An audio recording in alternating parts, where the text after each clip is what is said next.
Sir, some people are of the opinion that in the recently NPA order given past, people are in some people are in an opinion that this had been passed because of the medical college lack of teachers and faculty member. Is it related? What MPA? Yes, some doctors are of the opinion that since there is a lack of teachers and faculty members in the medical college, the government want to use the doctors in the medical college. Is it related to that? I don't think there is no relation between this MP and medical college. It's quite different actually. Some doctors, government doctors are of the opinion that the government wants to use the doctors in the medical college. That is the reason why this has been passed just right before the medical college starts. No, I think this is not an issue, as we have stated. Time and again, the government issues orders and notifications from time to time, and it was not followed in letter and spirit.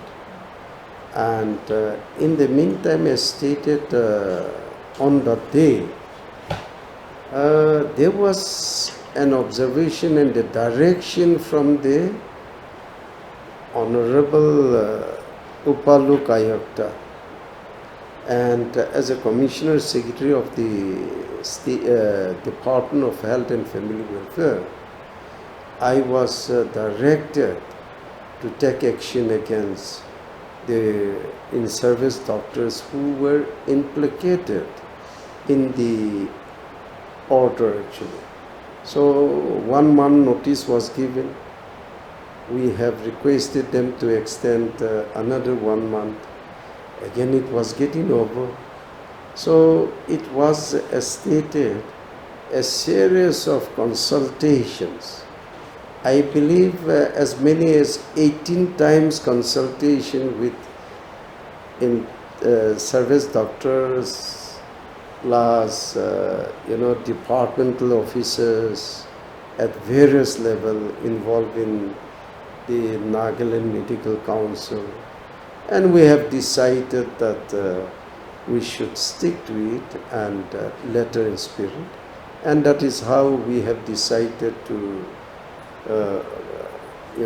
send all these orders and the show cause notice issue, the replies to the Honorable Lokayukta, for consideration actually. So I think there is no relationship between the medical college and MPA issue actually.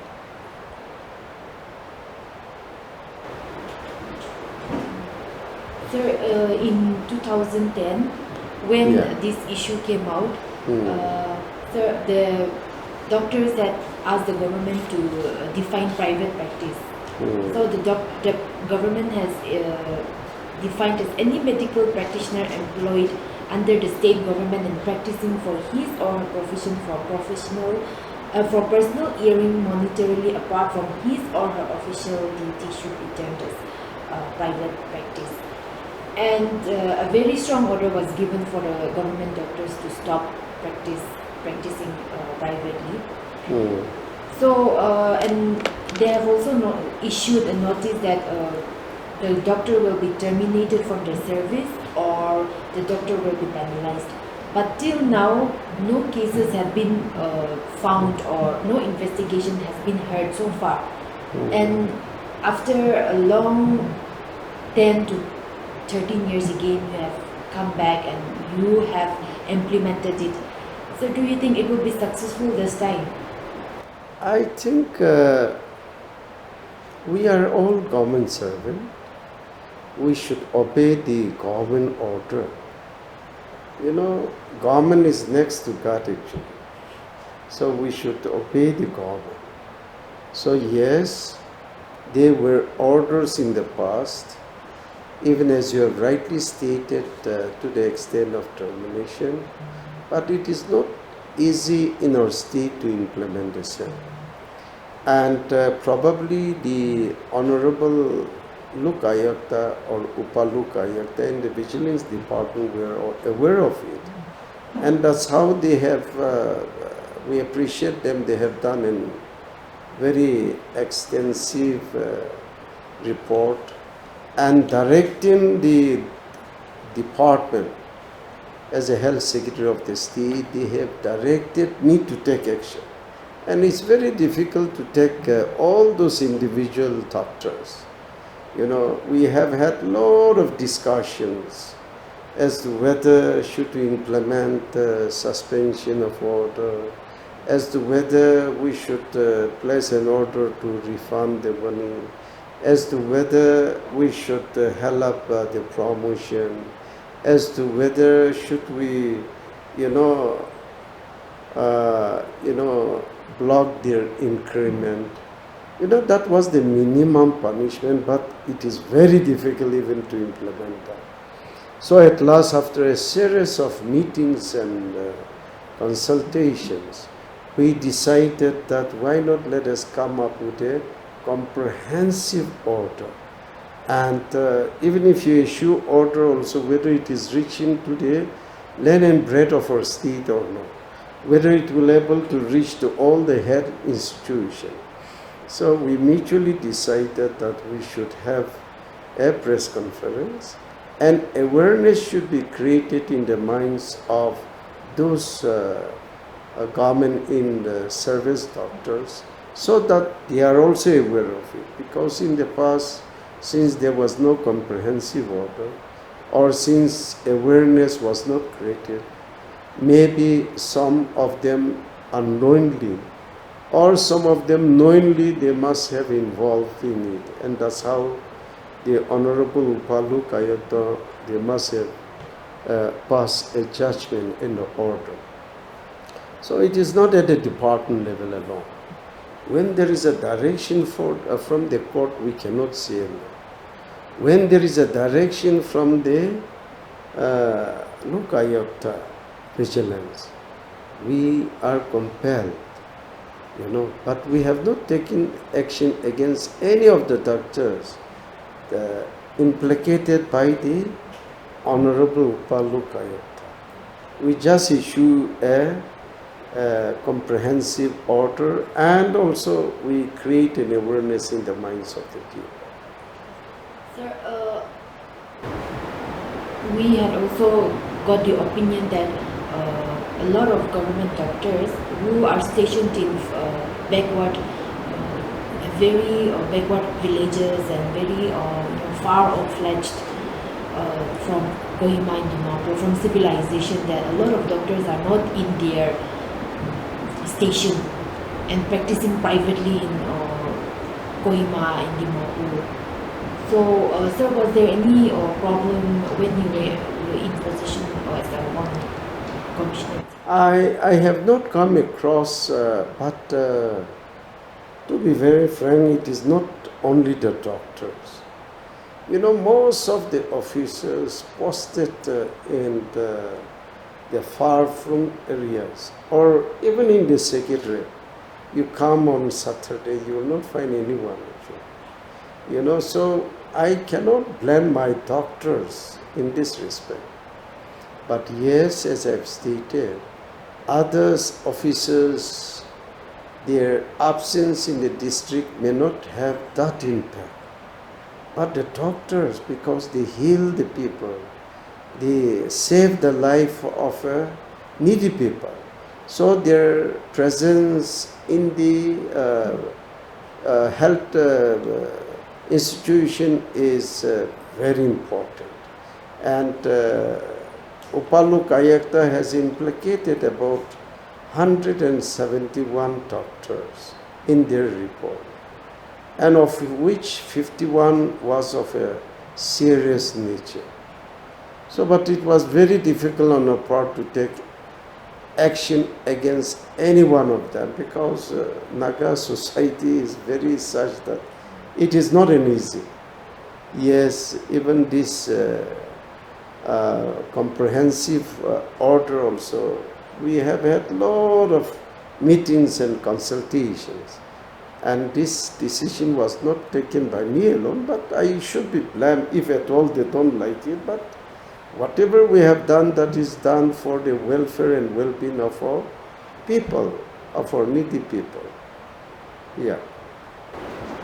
Sir, last. Sir, the Seyuchang Area Student Union has recently filed a complaint that there was no doctor in their primary health center since 2022 October. So, sir, have you heard of this news? Even today, the student union of that area came and met me, not only Seychun, Sitimi. So I have stated to them, you know, we have created too many health sub-center, PSCs and CSCs, that we are not in a position to provide a manpower. And this is a very serious issue.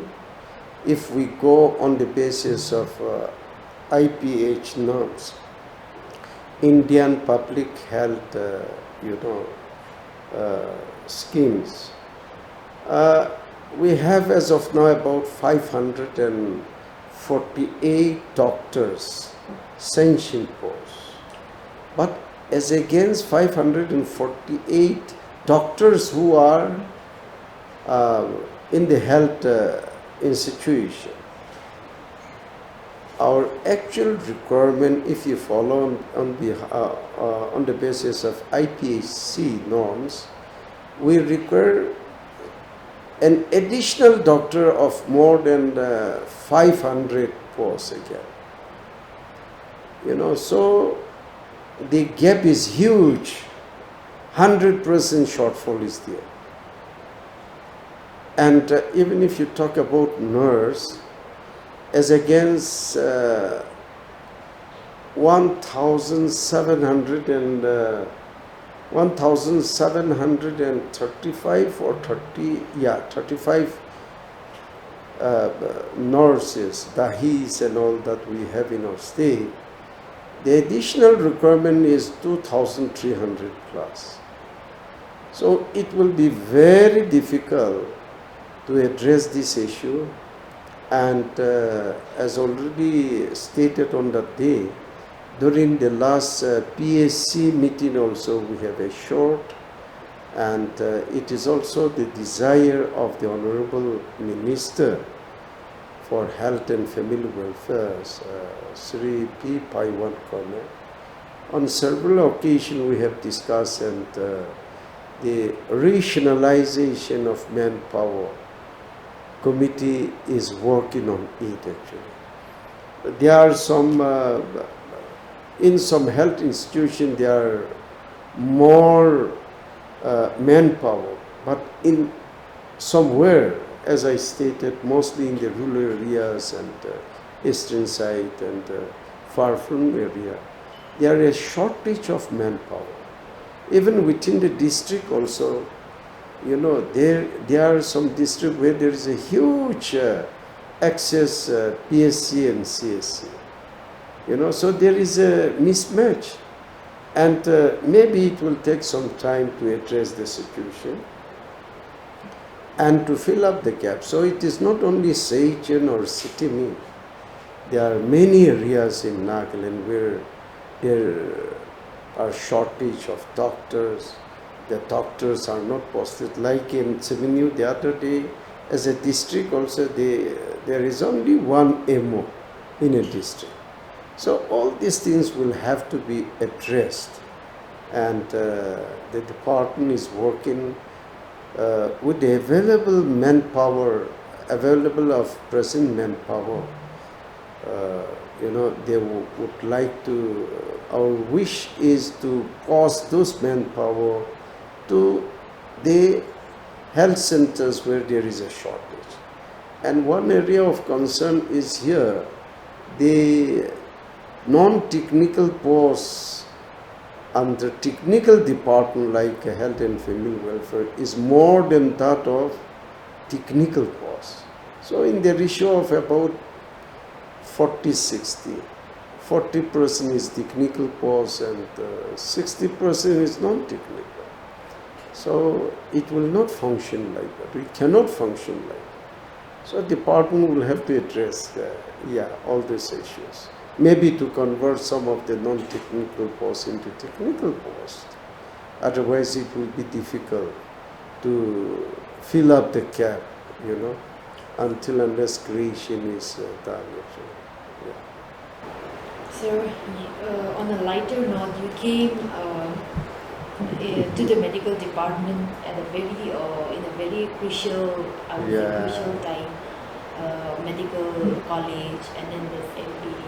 So, what are some of the today might be your last day? in this, what are some of the major challenges that you had faced when you were in medical department?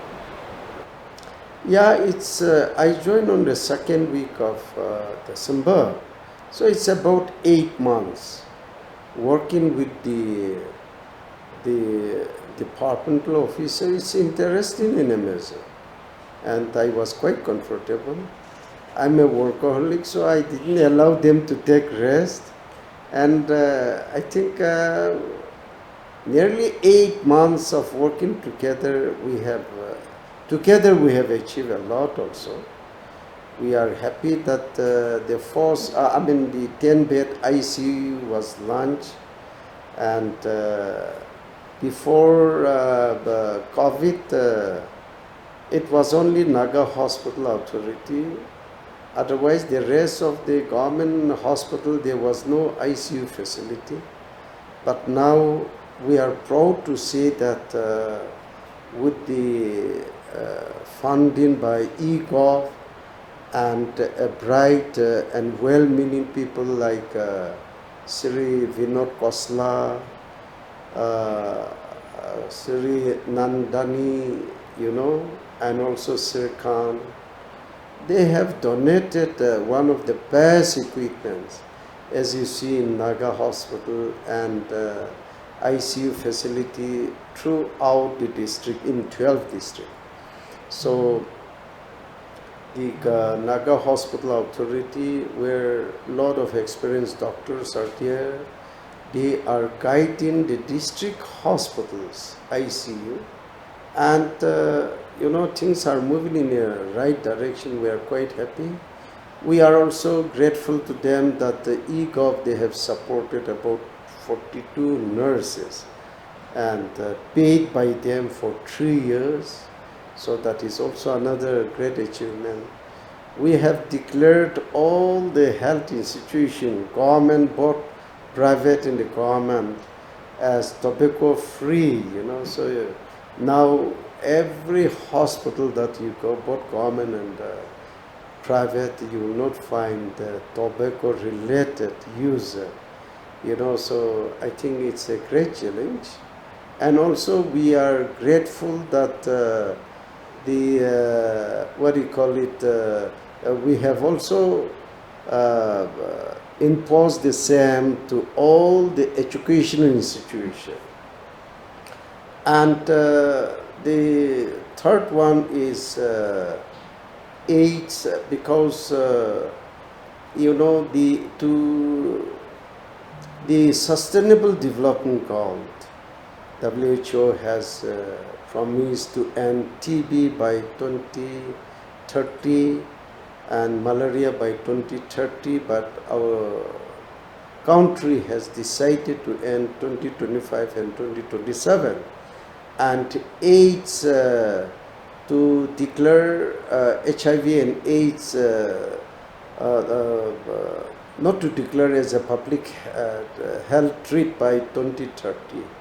So we have had a lot of consultation meeting and initiative that was taken up, and we are happy, grateful to the government of India and NACO, and particularly our additional secretary, Madam Hekkali Vijmami, and we have received the 10 mobile testing vehicle from NACO, and after 20 years of our request, we have received HIV viral load testing, because it's a great relief to our people, particularly people living with HIV. There is about 12,290 registered, and every year their blood sample will have to be tested. And the department used to take trouble all the way from Naklak, Moon, Tongsang, Kiperi, and the blood sample used to send to Bombay and RIMS Impal. So now that can be tested from NHK, Nimsar Hospital itself. So that is a great achievement. And also the food testing laboratory. Currently we have only one at paramedical, which was sanctioned in 83, 40 years back. So during the national conference, we requested, I appealed to them that Nagaland cannot be a dustbin because with all huge bordering with Myanmar and all, so they have already agreed to sanction 5 laboratory in the state of Nagaland. So we have identified Dimapur, Mokokchung, Znyaboto, Tongsang, Moon. So I think we have already submitted and they are ready to give within this year. So, and plus, as you said, that medical college, when we joined, it was it was not according to our expectations. So all of us, I think I visited the medical college as many as 41 times within a span of nearly 8 months. And we are happy that it has come up well. Infrastructure also almost ready. And we are happy that the students are visiting. And 8 months of my posting here, I think we have achieved a lot and many things to be achieved. And I would like to thank all the officers and particularly the principal director and the officers of the department. We really work hard. And this year, I think on 2 occasions, we work for 18 hours, and normally we work for 12 hours and 10 hours. And so happy actually. And I think this department, there are many good doctors. Actually, they are sacrificing for people. And since infrastructure is getting improved, I think they will be able to continue to deliver the best services to the needy people. That is my wish actually. Yeah. Yeah.